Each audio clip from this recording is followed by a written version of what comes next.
Hello, everybody. Conrad Negron for Let's Talk Coachella Valley. Got a great guest today, Mr. Dennis Milletti, and he's going to talk about earthquakes and some safety precautions that I think we all need to handle, especially living out here on the fault line. Stay tuned. Hey everybody, Conrad Negron here at the Indian Wells Rotary Club, and an honor to have Dr. Dennis Milletti with us today. Doctor, how are you? I'm good, and you? I'm fantastic. We're really excited about the program today. Tell us a little bit about what you're going to talk about. I'm going to talk about earthquake risk in the Coachella Valley and what to do about it. Well, you know, when everybody asks me how I'm doing, I say I'm just living on the fault line. You are. You are. So tell me, what was your first earthquake? The 1971. Sylmar. Yes. I'm taking the words right out of your mouth. I was a victim in it. It happened just before I started graduate school. The day I started graduate school, I started studying the sociological aspects of earthquakes and disasters, and I've been doing it ever since. It was really interesting. I was young. I was living in La Crescenta. What city were you in? North Hollywood. North Hollywood. We were out, we were kind of almost middle of the Sylmar. I remember as a kid the windows shaking. We never had anything like that. It was really scary. My first response was, oh, good, I finally get to feel an earthquake. Bad idea. It's really funny. We're talking with Dr. Dennis Milletti today. He's going to be speaking here at the Rotary Club. Coachella Valley is no exception. However, it happens to have a distinction. It's where big earthquakes happen, not little ones like Northridge or Loma Prieta or any that you may have experienced in your lifetime. After the 1971 earthquake, your interest was piqued about earthquakes. What was the next step after you finally got to feel an earthquake? Well, I started graduate school a few months later. There was a seminar on the sociology of earthquakes. I took it. Then I was part of a major research project on disasters. And then after I got my doctorate, I started researching earthquakes on my own. Wow. My mom's an expert. I just wanted to let you know. She has a little app on her computer. She knows that a .00 was out of Yucaipa. Yucaipa? Well, there's earthquake. There are little ones every day, aren't they? There are 500 earthquakes in Southern California every day. They're just not large enough for people to feel them. Well, we felt the big ones out here in the 80s. I was outside of Northridge when the Northridge quake happened. Well, I'm not going to go on vacation with you. You seem to find them, don't you?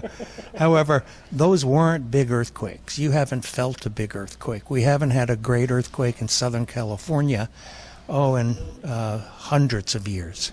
Okay, everybody run. Get out. No, we're not saying that. Not at all. Is it going to be really scary? Well, who cares what's going on in between your ears? What matters is that you know what to do to save your life, not get injured, and protect your possessions. We're talking with Dr. Dennis Milletti today. Doctor, you were assigned after the World Trade Center in 2001. What was that like? Well, you're actually looking at the man that designed the study through the National Institute of Standards and Technology for the U.S. Congress about evacuation out of the two World Trade Center towers that collapsed. That was a very challenging piece of research to do. We had to find everyone that was there that was still alive and select a scientifically representative sample and then interview them. I don't know. I interviewed Lieutenant Joseph Torillo, who was buried twice under the World Trade Center, and got a lot of people out of the first tower. They were setting up triage in the lobby, and he told everybody to get out. So he did save a lot of lives, and then he almost got killed. Yeah, well, in hindsight, it's easy to say the thing to have done is get out. Yeah. However, this tower that was hit second, the announcements over the loudspeaker system throughout the whole building told people to stay where they are. And no one listened to the announcements. Oh, wow. They all left. And because they didn't do what the official announcements said, probably saved 3,000 or 4,000 people's lives. Oh, my goodness. That was 2001. Ronald Reagan asked for your help. What was that like? Oh, that's way before the World Trade Center. Oh, yeah. That was about Brezhnev and Reagan were meeting in New York, and there was an earthquake in Soviet Armenia, and Reagan said to Brezhnev, not Brezhnev, Gorbachev. I get them all mixed up. Tear down that wall. In addition to that, he said, let me send some of our experts to help. So he accepted.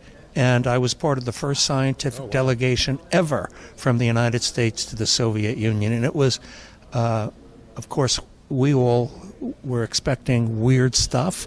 We landed in Moscow in a Soviet cargo plane. And they opened the door, and there was a very tall woman wearing a very heavy, furry coat. And she said, "Welcome to the Soviet Union." So we were all smiling, but inside our heads, we were freaking out. It was a little scary in the Cold War and all that stuff. Right. But you maybe were taken hostage or something by... Never thought of that.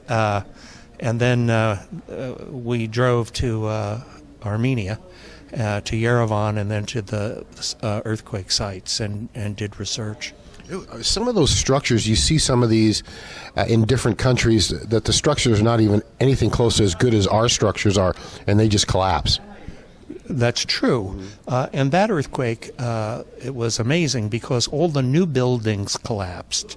The older buildings went through the earthquake fine, and the reason was ideological.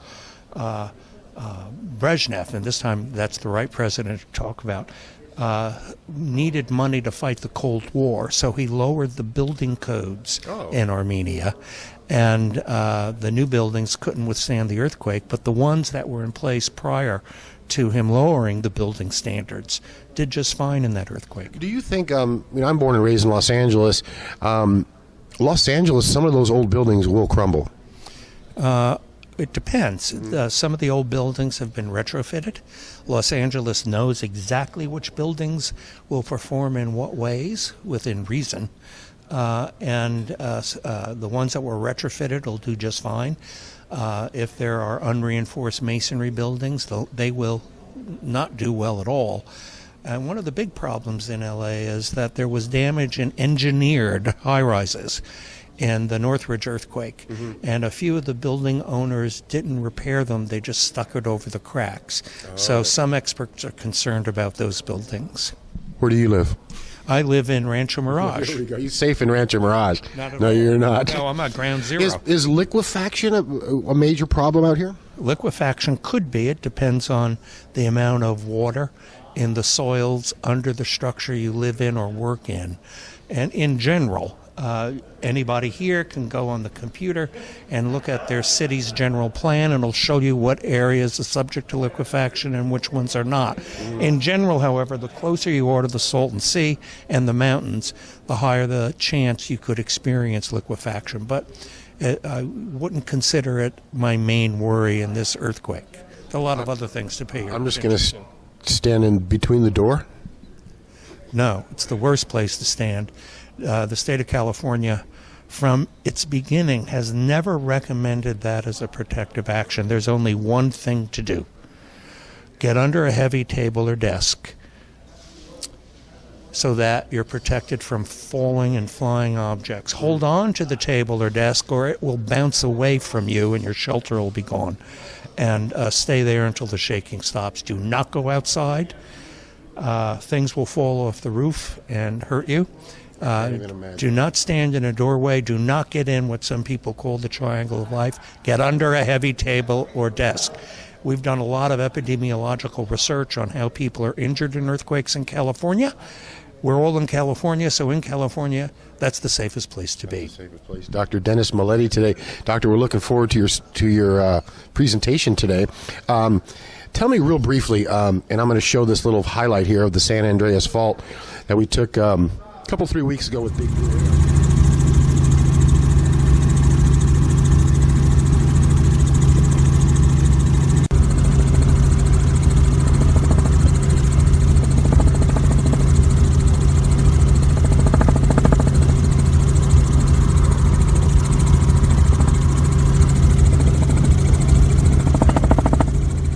It's pretty scary out there off the 10 freeway. Yeah, it is, because what the San Andreas Fault is a boundary between two tectonic plates. It's different from every other fault in California. In fact, we shouldn't even call it a fault. We should call it the San Andreas Tectonic Plate Boundary. And so basically from the San Andreas Fault to the middle of the Atlantic Ocean is the North American Plate, and from the San Andreas Fault to Japan is the Pacific Plate. and they're moving in different directions. And that plate movement and the stress that builds up, believe it or not, right here, up here in Southern California, because of the bend in the plate boundary, is what causes every earthquake in Southern California, and Northern California for that matter too. We remember in the old days they had that song "California Shaken Away." Is Palm Springs going to be beachfront, or that's just a joke? Desert Hot Springs will be beachfront, but not for 500 billion years. So don't invest in beachfront property in Desert Hot Springs. Desert Hot Springs. Doctor, really appreciate your time. You're welcome. Thanks a lot. Everybody stay tuned. But they happen very infrequently. Now, why is that? It's called plate tectonics. The Earth is cracked into pieces. They're called tectonic plates. The plates move in different directions. Land on top of plate boundaries have cracks in them, in the land, that some people call faults. When those faults move and the plates move, they're called earthquakes. The major plates on Earth that are salient for you is the Pacific Plate and the North American plates. They meet under California. We call the plate boundary between the Pacific and North American plates the San Andreas Fault. It is not a fault. It's the boundary between two of Earth's major plates.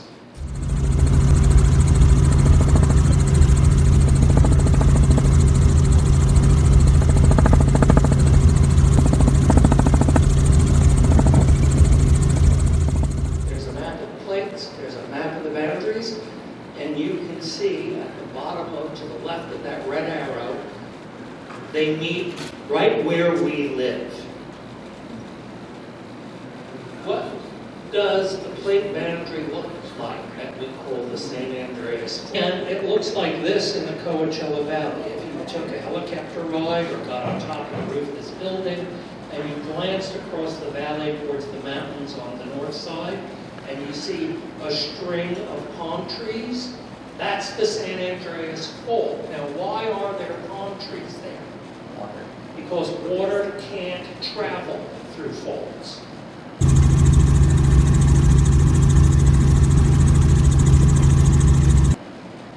The water gets trapped. And in a desert, that's where palm trees grow. We call those things an oasis. And coincidentally, that's why every major city in East Asia is built on top of earthquake faults because they grew up from being an oasis. How the plates work is like this. When plate boundaries aren't stuck, they move frequently. Less stress builds up on the boundaries, and they result in smaller earthquakes. But when plate boundaries get stuck, they move infrequently, more stress builds up, and the result is larger earthquakes. Now, why do plate boundaries like the San Andreas get stuck? They get stuck when the plate boundary bends. Now, we only have 2 bends in California. That concludes another episode of Let's Talk Coachella Valley. I'm Conrad Negron for CoachellaValley.com.